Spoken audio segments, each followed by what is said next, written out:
Hello everyone, कैसे हो आप सभी। आई होप आप सभी बहुत अच्छे होंगे।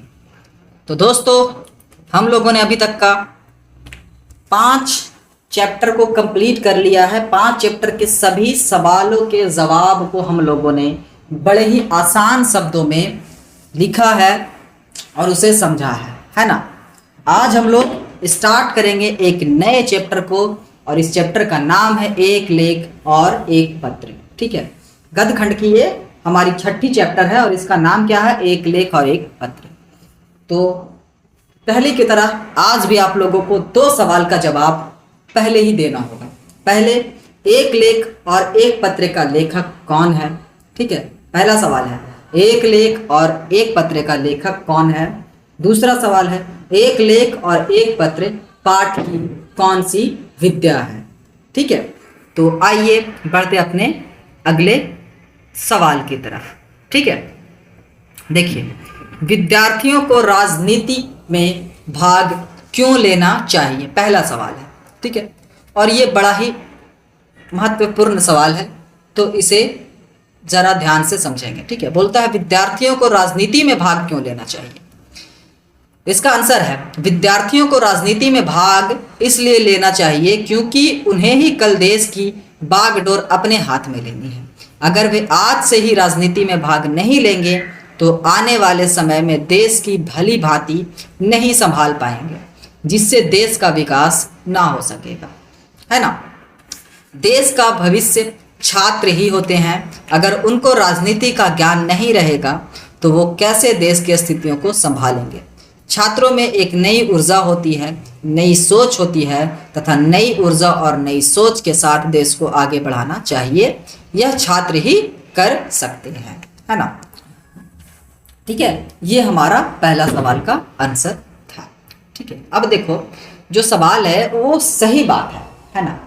आप विद्यार्थी हैं, ठीक है। अगर आप लोगों को राजनीति के बारे में जानकारी नहीं होगी, हमारे सरकार हमारे साथ क्या कर रहे हैं, हमारे सरकार की क्या प्लान है हमारे फ्यूचर को लेकर के, हमारे देश में होने वाली तरक्कियों को लेकर के, कंपनियों को लेकर के, है ना, इन सब के बारे में अगर आपको ज्ञान नहीं रहेगा तो फिर आप सरकार से सवाल कैसे करेंगे, है ना। अगर आप लोगों को राजनीति का ज्ञान नहीं रहेगा तो फिर आप लोग अपने हक के लिए, अपने देश के लिए कैसे आवाज़ उठाएंगे, कैसे सरकार से सवाल पूछेंगे, है ना। इसीलिए सबसे ज़्यादा जो ज़रूरत है राजनीति के ज्ञान की वो किसे है, हमारे छात्रों को, है ना, नौजवानों को। ठीक है, हर किसी को राजनीति का ज्ञान होना चाहिए, लेकिन सबसे ज़्यादा जो ज़रूरत है वो किसे है, तो हमें हमारे छात्रों को सबसे ज़्यादा राजनीति का ज्ञान होना चाहिए। ठीक है, क्यों? क्योंकि अगर उन्हें राजनीति नहीं आएगा तो वो हमारे देश को आगे कैसे ले जा पाएंगे, हमारे देश में क्या समस्या है इसकी ज्ञान ही उन्हें नहीं रहेगी, उसका समाधान वो कैसे निकालेंगे, है ना। ठीक है, तो यही हमारा इसमें आंसर था। ठीक है, अगला क्वेश्चन है, देखिए, भगत सिंह की विद्यार्थियों से क्या अपेक्षाएं हैं। मतलब भगत सिंह हम विद्यार्थियों से क्या अपेक्षाएं रखते थे, है ना। भगत सिंह की विद्यार्थियों से बहुत सी अपेक्षाएं हैं। वे चाहते हैं कि विद्यार्थी राजनीति तथा देश की परिस्थितियों का ज्ञान प्राप्त करें और उनके सुधार के उपाय सोचने की योगदान पैदा करें। वे देश की सेवा में तन मन धन से जुट जाए और अपने प्राण न्यौछावर करने से भी पीछे ना हटे, है ना।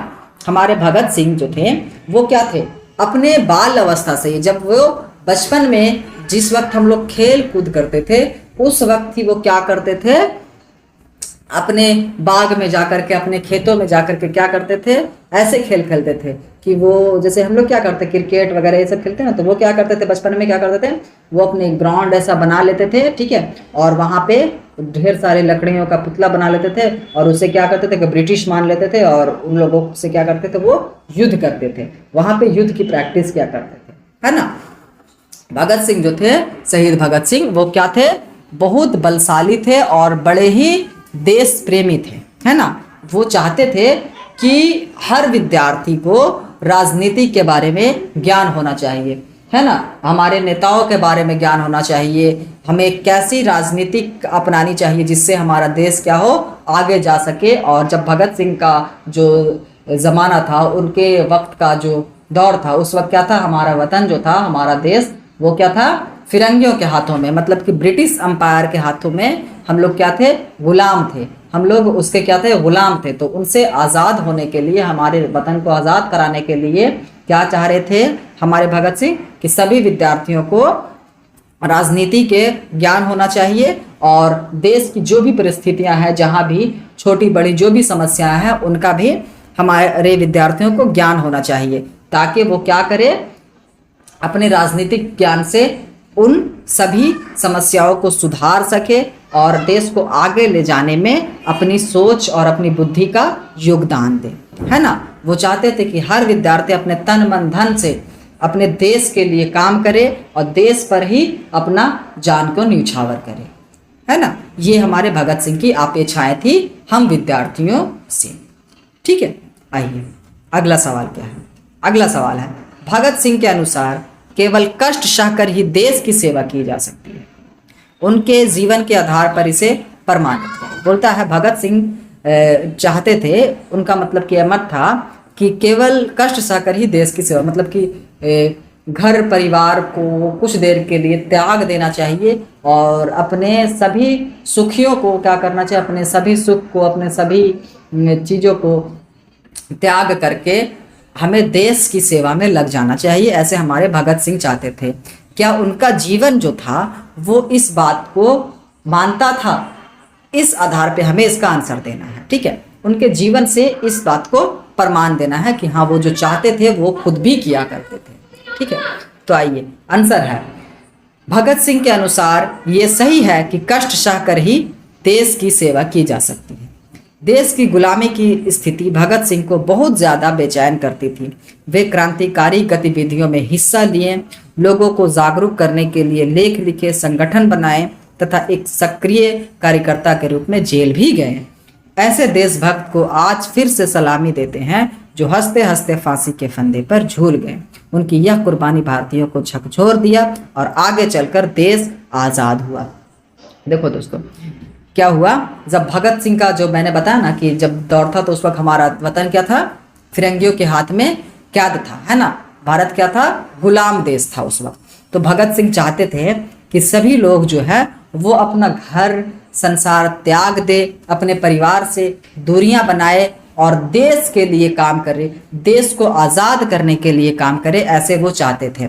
और वो खुद भी भगत सिंह जो थे बचपन से ही इन सब कामों में ज़्यादा मतलब कि एक्टिव थे। ठीक है, भगत सिंह जो थे बहुत सारे जो संगठन थी उनमें क्या करते थे, वो काम क्या करते थे, जहाँ भी मतलब कि आंदोलन होता था उन आंदोलनों में क्या जाकर तो वो हिस्सा लिया करते थे। ठीक है, देश की जो स्थिति थी उस वक्त बहुत ज़्यादा गंभीर थी और उस गंभीर स्थिति की वजह से वो बहुत ज़्यादा बेचैन हुआ करते थे, है ना। देश में होने वाले जुल्म जो थे, अंग्रेजों द्वारा जो हम भारतीयों पे जुल्म किया जाता था, हम लोगों को सताया जाता था, उसे देख करके वो क्या होते थे, बड़े परेशान होते थे और इसलिए वो क्या करते थे, हर तरह का जद्दोजहद करते थे कि हमारा देश आज़ाद हो, है ना।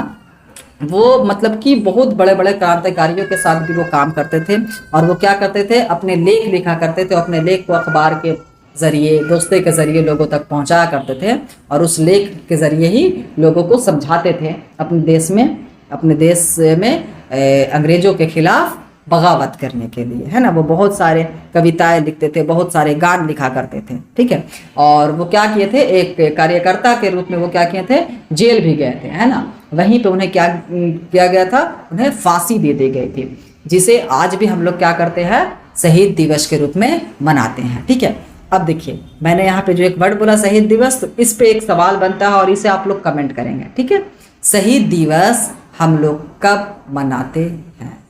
ठीक है, ठीक है, भगत सिंह की जो शहादत हुई थी वो हम लोग कब मनाते हैं? ठीक है, इसे आप लोग बताएंगे। ठीक है, आइए अगला क्वेश्चन है, भगत सिंह ने कैसी मृत्यु को सुंदर कहा है? वे आत्महत्या को कायरता कहते हैं। इस संबंध में उनके विचार को स्पष्ट करें। देखिए, भगत सिंह ने कहा कि आज़ादी के लिए संघर्ष करते हुए मृत्यु दंड के रूप में मिलने वाली मृत्यु से सुंदर कोई मृत्यु नहीं हो सकती, क्योंकि उनकी मृत्यु आगे आने वाली पीढ़ी में आज़ादी के संघर्ष के लिए एक जुनून पैदा करेगी। वे अपने कष्टों और दुखों के चलते आत्महत्या करने वाले को कायर मानते हैं। वे सुखदेव को पत्र के माध्यम से बताते हैं कि विपत्तियों तो व्यक्ति को पूर्ण बनाती है, उनसे बचने के लिए आत्महत्या करना बहुत बड़ी कायरता है। हाँ देखो दोस्तों, अभी आप लोग जिस एज में हो, आप लोग की एज क्या होगी? अभी आप लोग 12th स्टैंडर्ड की तैयारी कर रहे हो, है ना, 12वीं क्लास की पढ़ाई कर रहे हो, तो आपकी एज मैक्सिमम होगी 16 होगी, मैक्सिमम 16-17 होगी, इससे ज़्यादा तो नहीं होगी, ज़्यादा होगा तो 18 होगा, है ना। अगर थोड़ा लेट से जो पढ़ाई किया होगा उसका क्या होगा, 18 होगा, उससे ज़्यादा तो एज नहीं होगा, ठीक है। तो इस एज में क्या होता है, जो भी आप लोगों को इस एज में क्या मतलब कि आपको जीवन में जो भी परेशानियाँ आती है, उस परेशानियाँ से बचने के लिए, उस परेशानियों को से दूर भागने के लिए बहुत लोग क्या करते हैं कि सुसाइड कर लेते हैं, आत्महत्या कर लेते हैं, जो कि वाकई में एक कायरता की निशानी है ना। क्योंकि आप उस समस्या को सॉल्व करने के बजाय आप उससे दूर भाग रहे थे, है ना। आपके मर जाने से अगर कोई इंसान खुदकुशी करता है तो उसके खुदकुशी कर जाने से वो समस्या तो का जो समाधान है वो तो नहीं मिल पाएगा, बल्कि और समस्याएं क्या होगी, शुरू हो जाएगी आपके घर परिवार में, है ना। तो वही बोलते हैं भगत सिंह कि अगर मरना ही है आप लोगों को तो उससे बढ़िया ये है कि आप सभी विद्यार्थी जो है, जो भी लोग ऐसा चाहते हैं कि हाँ मुझे बहुत ज़्यादा परेशानी है, मैं मरना चाहता हूँ, तो उससे बढ़िया है कि आप लोग आइए, देश को आज़ाद करने के लिए आप लोग अपना जान दीजिए, है ना। देश को आज़ाद करने के लिए जो क्रांतियाँ हो रही है उनमें भाग लीजिए, है ना। देश को आज़ाद करने के लिए जितने भी आंदोलन हो रहे हैं उन सभी आंदोलन में जाकर के भाग लीजिए, है ना। अगर उससे आंदोलन में आपकी मृत्यु होती है, उस क्रांति में आपकी अगर मृत्यु होती है, तो वो मृत्यु बहुत ही सुंदर मृत्यु है ना। ये हमारे भगत सिंह कहते हैं, है ना। और वाकई में जब कोई अपने देश के लिए, अपने वतन के लिए अपने जान को देता है तो वो शहादत कहलाता है, वो मृत्यु नहीं कहलाता है ना, है ना। समझते हैं ना आप लोग, देखो ना, जो जवान हमारे आते हैं बॉर्डर पे शहीद हो जाते हैं, वो क्या होते हैं, अमर होते हैं, वो मरते नहीं हैं, है ना, है कि नहीं। और उन्हें जब वो उनकी वैसी मृत्यु होती है तो उन्हें मतलब कि बिना सवालो जवाब के, बिना किसी पूछताछ के, हमारे जो ऊपर वाले अल्लाह है, ठीक है, भगवान है, वो क्या करते हैं, सीधा उन्हें स्वर्ग में डाल देते हैं, ठीक है। उनके सभी छोटी बड़ी गलतियों को माफ़ कर देते हैं, है ना। तो इसलिए हमें क्या होना चाहिए, शहादत नसीब हो, ऐसे हमें कामना करनी चाहिए, है ना कि कायरता से लटक करके मर जाएगा इंसान, है ना। बहुत से आप लोग सुनते होंगे न्यूज़ में कि वो ट्रेन से कट गया है, ठीक है, फांसी लगा लिया है, कुआं में कूद गया है। तो ये सब जो मृत्यु क्या है, ये सब घिन आनी चाहिए ऐसे बातों से इंसान को, है ना। वही हमारे भगत सिंह बोलते हैं कि अगर मरना है तो देश के लिए मरो, देश को कुछ योगदान दो देश में, तब मरो, तब तुम्हारा लाइफ जो है वो एक सफल हो जाएगा, ठीक है। आइए अगला क्वेश्चन, भगत सिंह रूसी साहित्य को इतना महत्वपूर्ण क्यों मानते हैं, वे एक क्रांतिकारी से क्या अपेक्षाएं रखते हैं। देखिए, सरदार भगत सिंह रूसी साहित्य को महत्वपूर्ण इसलिए मानते हैं कि रूसी साहित्य के प्रत्येक स्थान पर जो वास्तविकता मिलती है वह हमारे साहित्य के कदापि दिखाई नहीं देती। मतलब कि रूसी साहित्यकार जो है वो अपने साहित्य में वास्तविकता को लिखते हैं, है ना, इमेजिनेशंस को नहीं लिखते हैं, ठीक है। लेकिन हमारे यहाँ जो साहित्य लिखा जा रहा था वो इमेजिनेशन पे आधारित था, है ना, एक झूठी कहानियों पे आधारित हुआ करती थी, ठीक है। इसलिए वो क्या करते थे, रूस के जो भी साहित्य हुआ करते थे उन्हें वो पढ़ा करते थे और उन पे ही वो ज़्यादा रुचि रखते थे, ठीक है। बोलते हैं उनकी कहानियों में कष्टों और दुखमयी स्थितियाँ हैं जिनके कारण दुख कष्ट सहने का प्रेरणा मिलती है। इस दुख कष्ट से सहृदयता, दर्द की गहरी टीस और उनके चरित्र और साहित्य की ऊंचाई से हम बरबस प्रभावित होते हैं। ये कहानियाँ हमें जीव संघर्ष की प्रेरणा देती है, नए समाज निर्माण की प्रक्रिया में मदद करती है, इसलिए ये कहानियाँ महत्वपूर्ण है। रूसी कहानियाँ जो होती थी उनमें मोटिवेशंस देखते हैं। आप लोग क्या करते हैं, अगर डिमोटिवेट होते, पढ़ने का मन नहीं करते, क्या करते हैं आप लोग, जाकर के मोटिवेशन देते हैं, है ना। लेकिन क्या होता है, बाद दूसरा दिन डाउन रहता है। लेकिन अगर आप लोग मोटिवेशन अपने आसपास होने वाले उन घटनाओं से लेंगे, अपने माता पिता से लेंगे, तो आप लोग की मोटिवेशन जो रहेगी वो तगड़ा रहेगी, काफ़ी दिन तक रहेगा, है ना। तो वही ये क्या करते थे हमारे भगत सिंह, रूसी साहित्यकार जो थे उनकी जो साहित्य हुआ करती थी उनमें इन्हें वास्तविकता झलकती थी, उनकी कहानियाँ इन्हें बड़ा पसंद आता था। और रूसी साहित्यकार के जो साहित्य हुआ करती थी वो सच्ची कहानियों पे आधारित हुआ करती थी, है ना। इसलिए वो उन्हें पढ़ करके उनसे प्रेरणा ये लिया करते थे। उनकी साहित्य में क्या होती थी, दुख दर्द और उन सभी से लड़ने की मतलब कि तरकीब हुआ करती थी, उन सब दुखों दर्द को सहने की क्षमता हुआ करती थी। ऐसी कहानियाँ उनमें रूसी साहित्यकार क्या करते थे, लिखा करते थे, है ना। सरदार भगत सिंह क्रांतिकारियों से अपेक्षा करते हैं कि हम उनकी कहानियां पढ़कर कष्ट सहन की उस भावना का अनुभव करें, उनके कारणों पर सोचे विचारें। हम जैसे क्रांतिकारियों का सदैव हर प्रकार से उन विपत्तियों, चिंताओं, दुखों और कष्टों को सहन करने के लिए तत्पर रहना चाहिए। भगत सिंह जितने भी क्रांतिकारी थे उन सभी से चाहते थे कि वे सभी रूसी साहित्यकारों की साहित्य को पढ़े और उनसे प्रेरणा ले, उनसे मोटिवेशन ले और अपने आप को मजबूत करे। दुख दर्द से जो आए उनके पास उन्हें सहे, ना कि वो उन दुख दर्दों से क्या हो हार जाए। ऐसा वो बिल्कुल भी नहीं चाहते, है ना। अगला क्वेश्चन, उन्हें चाहिए कि वे उन विधियों का उल्लंघन करें, परंतु उन्हें औचित्य पर का ध्यान रखना चाहिए, क्योंकि अनावश्यक एवं अनुचित पर्यटन कभी भी न्यायपूर्ण नहीं माना जा सकता। भगत सिंह के इस कथन का आशय बताएं, इससे उनके चिंतन का कौन सा पक्ष उभरता है, वर्णन करें। देखिए, सरदार भगत सिंह क्रांतिकारियों से कहते हैं कि शासक यदि शोषक हो, कानून व्यवस्था यदि गरीब विरोधी, मानवता विरोधी हो, तो उन्हें चाहिए कि वे उसका विरोध करें, परंतु इस बात का भी ख्याल करें कि आम जनता पर इसका कोई असर न हो। वह क्रांति आवश्यक हो, अनुचित नहीं। सरदार भगत सिंह कहते हैं कि अगर शासक, आपका जो सरकार है, आपके ऊपर जो शासन करने वाले हैं, वो अगर आपका शोषण कर रहे हैं, वो अगर कानून व्यवस्था को नहीं मान रहे हैं, गरीबों पे अत्याचार कर रहे हैं, मानवता को वो विरोध कर रहे हैं, तो चाहिए कि हर इंसान को, हर जनता को कि वो अपने शासक का विरोध करे, है ना कि उनसे डरे, है ना। लेकिन जब वो उनका विरोध करे तो इन बात का भी ध्यान रखे कि उनका विरोध से किसी दूसरे को, किसी आम जनता को नुकसान ना हो, है ना। उनके क्रांति से का जो मकसद हो वो पूरा हो, ना कि उनका क्रांति जो हो वो अनुचित दिशा में चला जाए, है ना।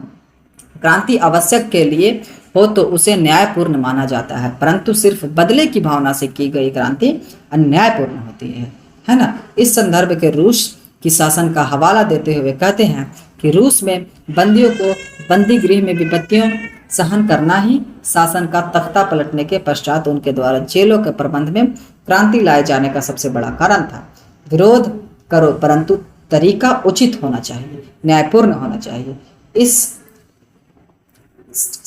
इस दृष्टि से देखा जाए तो भगत सिंह का चिंतन मानवतावादी है, जिसमें समस्त मानव जाति का कल्याण निहित है। यदि मानवता पर तनिक भी प्रहार हो, उन्हें पूरी लगन के साथ वर्तमान व्यवस्था के विरुद्ध संघर्ष आरंभ कर देना चाहिए।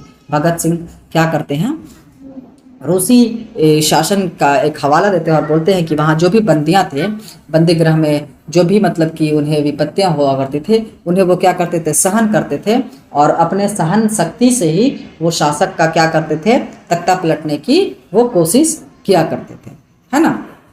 बोलते हैं कि विरोध करने से तरीका जो होना चाहिए वो क्या होना चाहिए, एक अच्छा तरीका होना चाहिए, न्यायपूर्ण होना चाहिए, ना करके आप अगर किसी का विरोध कर रहे हैं तो आप ही उस पर अन्याय कर दें, ऐसा बिल्कुल भी नहीं होना चाहिए, ठीक है।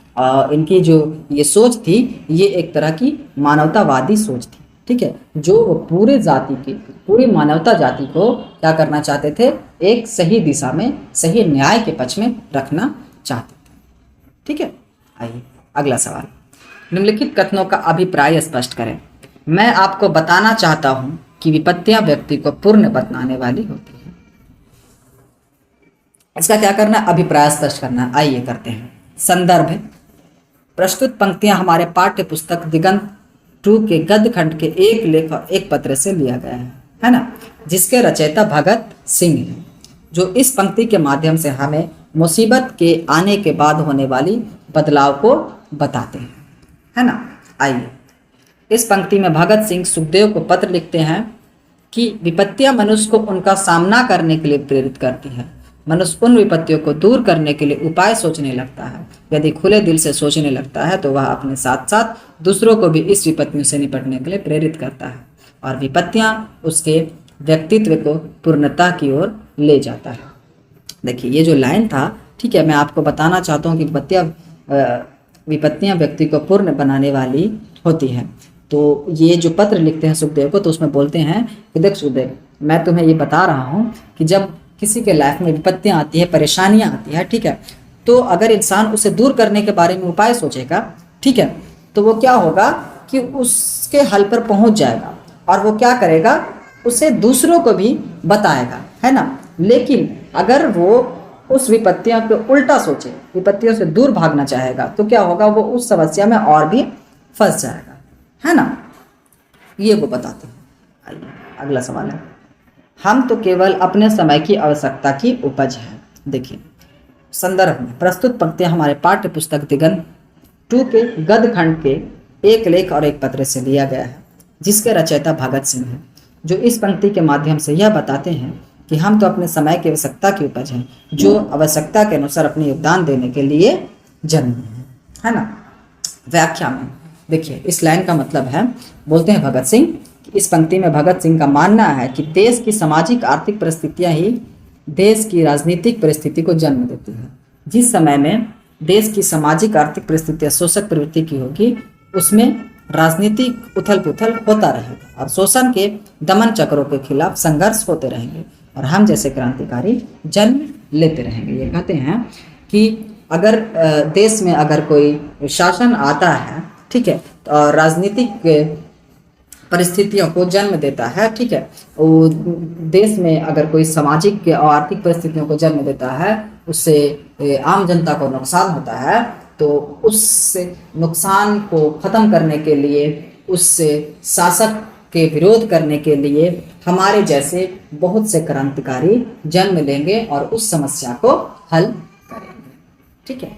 आइए अगला क्वेश्चन है, मनुष्य को अपने विश्वासों पर दृढ़तापूर्वक अडिग रहने का प्रयत्न करना चाहिए। इस लाइन का क्या मतलब है? आइए संदर्भ प्रस्तुत पंक्तियां हमारे पाठ्य पुस्तक दिगंत 2 के गद्य खंड के एक लेख और एक पत्र से लिया गया है, जिसके रचयिता भगत सिंह है। ये आपको लिखना ही है, ठीक है, जो इस पंक्ति के माध्यम से यह बताते हैं कि मनुष्य को अपने विश्वास पर संदेह नहीं करना चाहिए। आइए व्याख्या करते हैं इसके बारे में। भगत सिंह बताते हैं इस लाइन में कि हमें एक बार किसी लक्ष्य या उद्देश्य का निर्धारण करने के बाद उस पर अडिग रहना चाहिए, उस पर विश्वास करना चाहिए। हमें विश्वास रखना चाहिए कि हम अपने लक्ष्य को अवश्य प्राप्त कर लेंगे। वे कहते हैं कि जब वे देश की आज़ादी के लिए अपना कार्य करते थे तो उस समय अनेक प्रकार की कठिनाइयां सामने आया करती थी। सॉरी, यहाँ पे नाना है, इसको आप लोग अनेक कर लेंगे, ठीक है, थोड़ी सी टाइपिंग में मिस्टेक हुई है, करती थी। और अगर हम उस कठिनाइयों से डरकर अपना कार्य करना बंद कर दें तो ये मानव का शरीर हमारे लिए व्यर्थ है। हमें अपने विश्वासों पर दृढ़तापूर्वक अडिग होकर लगातार प्रयास करना चाहिए। अब देखिए, आप जैसे कि अभी फिलहाल आपको मतलब बताता हूँ कि आप अभी एग्ज़ाम देने वाले हैं, ठीक है, और आपको इस बात का आपने प्लान बनाया था शुरू में कि हाँ भाई हम ना एग्ज़ाम में ना अच्छे मार्क्स से पास होंगे, अच्छे फर्स्ट डिवीजन लाएंगे, 80% मार्क्स लाएंगे, ठीक है। लेकिन आप क्या करेंगे, आप अपने प्लान पे काम नहीं करेंगे तो आपको क्या होगा आगे जा कर के, आपका विश्वास क्या होगा, कम होगा कि भाई अब तो मैंने सही से पढ़ाई नहीं किया है, सही से प्रिपरेशन नहीं किया, तो मैं तो एग्ज़ाम ही नहीं दे पाऊंगा, एग्ज़ाम में मार्क्स कम आ जाएंगे, ठीक है।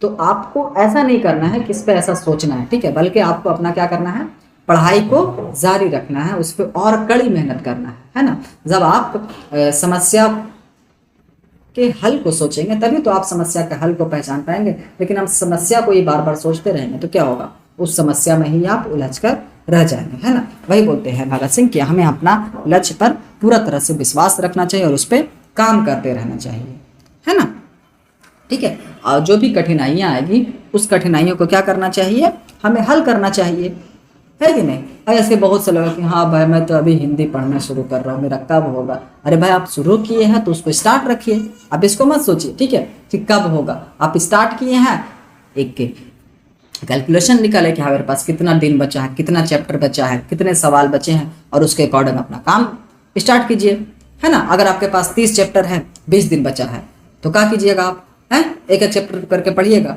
10 चैप्टर छूट गया, है ना। कोई बात नहीं, छूटने दीजिए, जितना होता है उतना कीजिए। देखिए कि हाँ, एक दिन में एक चैप्टर से 1 घंटा निकाले तो 1 घंटा में हम लोगों को एक चैप्टर पढ़ना था, लेकिन 1 घंटा से पहले पढ़ लीजिए, दूसरा चैप्टर को भी पढ़ लीजिए, है ना।